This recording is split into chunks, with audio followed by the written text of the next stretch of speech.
Joining us now is a man who knows the President of the United States pretty well because he's his father. Eric Trump is a new book. It's out October 14th. Under Siege, My Family's Fight to Save Our Nation. And he joins us now from Palm Beach, Florida. All right, here's my first question for you. Does your dad listen to you when you give him an opinion? I think he listens to everybody when you give an opinion. That's the amazing thing about Donald Trump. I saw this bill starting on construction sites when I was a little kid. He'd go up to the electrician who was putting an outlet in the wall. He would ask him his opinion, right? Then he'd go to the head of the construction company, ask his opinion, and ultimately he would formulate his own based on kind of the opinions of a lot of people and who he thought was credible and what great ideas kind of, rose to the top. And it's one of the things that makes the guy amazing. All right. So I assume that you discuss politics with your father, correct? Often. And then your wife, Laura, very outspoken. You guys discuss. What percentage of the time do you think he listens to you? 80%? Bill, 40?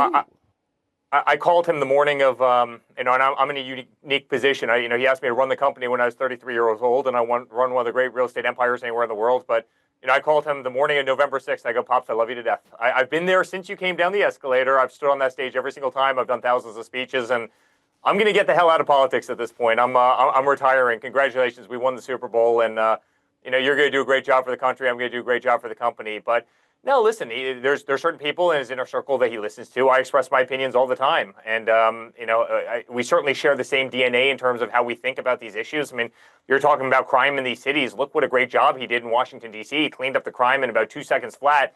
And then he's walking around the parks talking about how he wants to replace the grass to make it look beautiful, to make Washington, D.C. look like one of our golf courses. I think that's a beautiful thing for the country and a beautiful thing for the nation. Yeah, it would be, but last time I was there, I got a sprinkler on me because, no, I'm just fooling around. Okay, now look, I'm going to ask you this question. You don't have to answer it. I don't want to embarrass you for your father, but do you ever disagree with him? Do you ever say, hey, Dad, maybe that's a little bit too much that you're doing here. Maybe we don't want to take over Canada.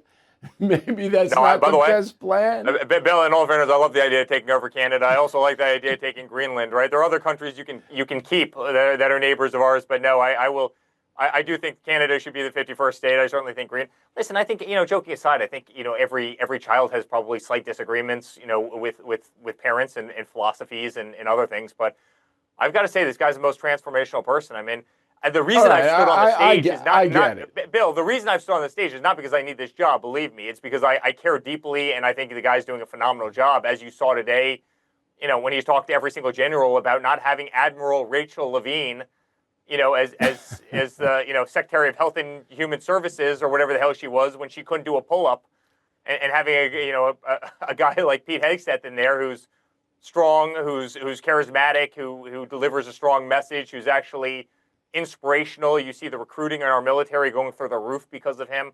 I know I'm very proud of everything he's done. Truly I am. Now, you know that he talks to me occasionally, and I'm not as bullish as you are. And I always, no matter who it is, when they ask me my opinion, and I never volunteer an opinion to the president. He has to ask me. I'm not intruding on that level. But when you say that you're in favor of annexing Canada as a 51st state, that's not going to happen. And number two, tourism is down because Canadians are so teed off, they're not visiting here. So there was a downside to that thing that would never happen.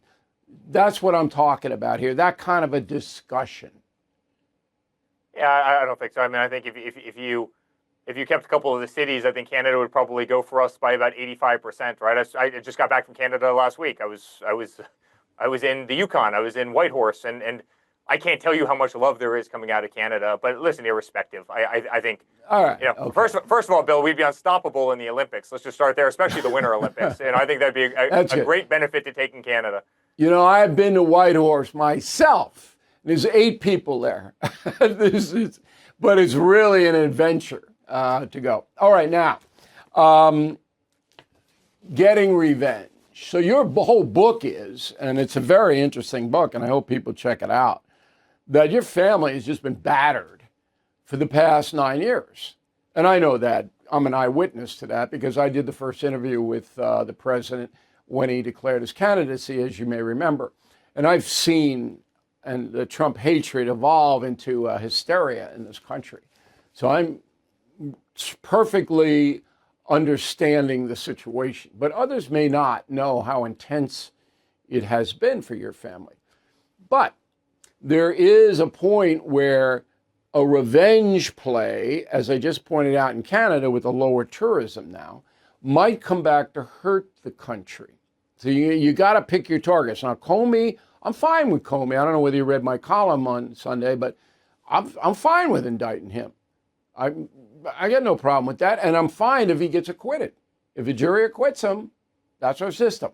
But he's a bad guy. I can document his badness, and he should be held accountable. But some others, I think you got to be careful that you don't want to go too far in the retribution revenge area. Am I wrong? So no, you're not wrong at all.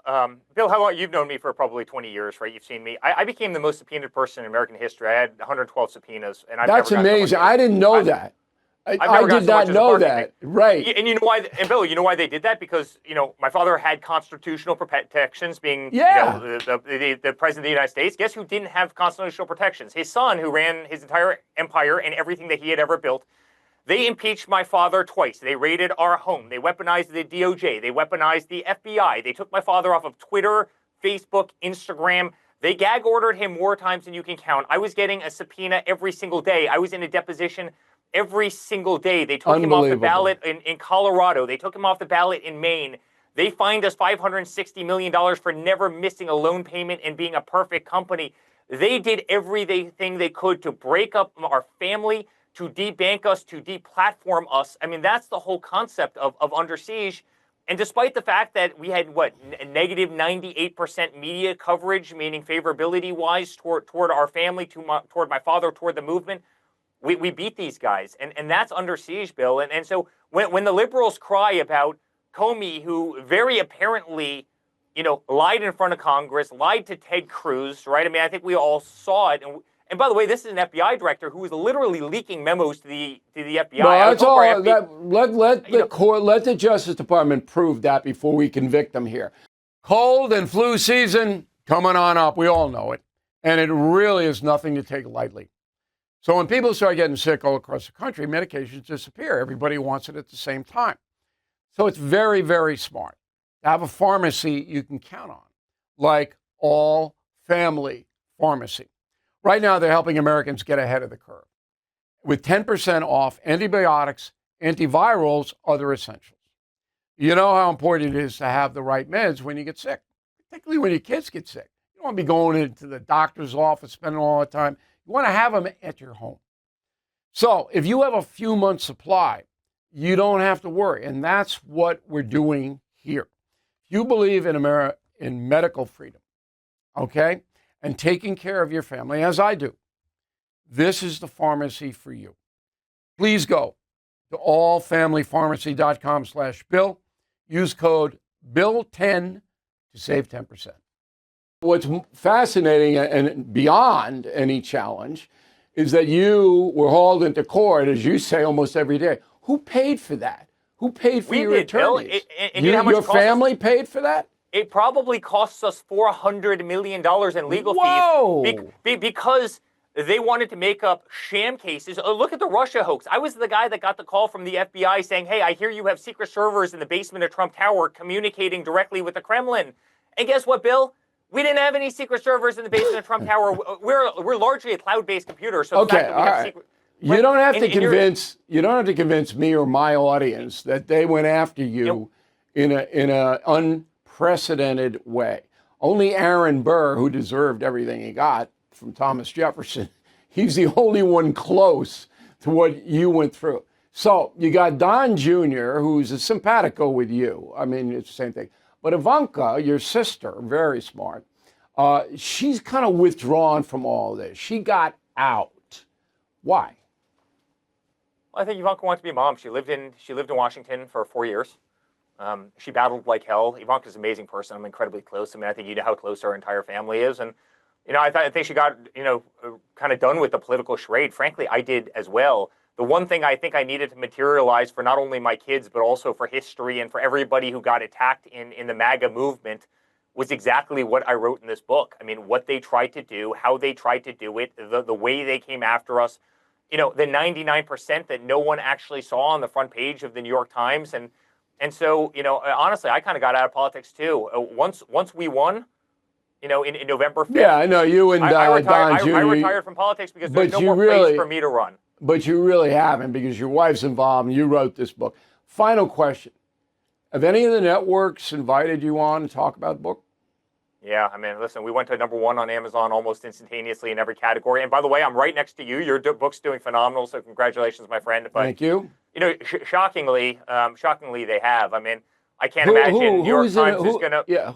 No, I can't imagine New York Times is going to be thrilled to put me at the top of the list, which I clearly deserve, and I think the numbers will get me there. But no, I mean, listen, CNN was one of the first to call. Yeah, you're going to have to fight it. Yeah, you're going to have to fight it out with Kamala.